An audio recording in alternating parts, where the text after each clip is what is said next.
Have you ever lost something and thought it was gone forever?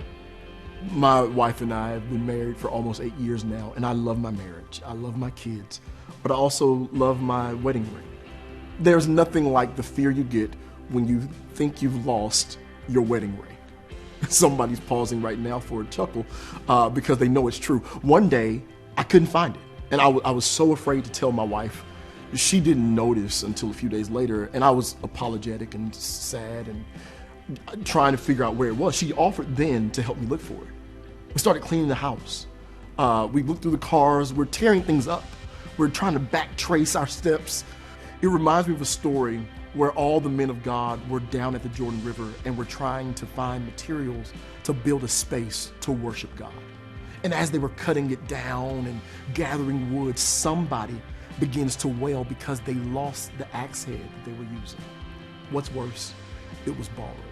And right now, you don't think anything of it because you can just go to one of the hardware stores and get a new axe. But in 2 Kings chapter 6, 5 and 6, it says, as one of them was cutting down the tree, the iron axe fell into the water. Oh no, my lord, he cried, it was borrowed. The man of God asked, where did it fall? When he showed him the place, Elisha cut a stick and threw it in there and made the iron float.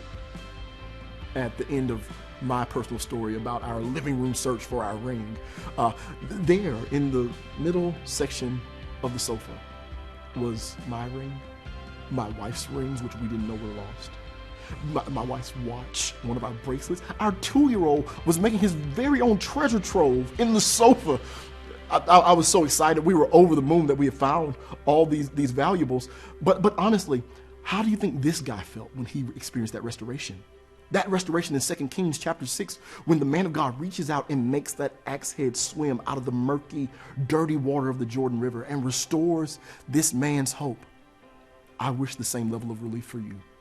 What might feel lost can be found in him. What might feel hopeless can be overcome by him.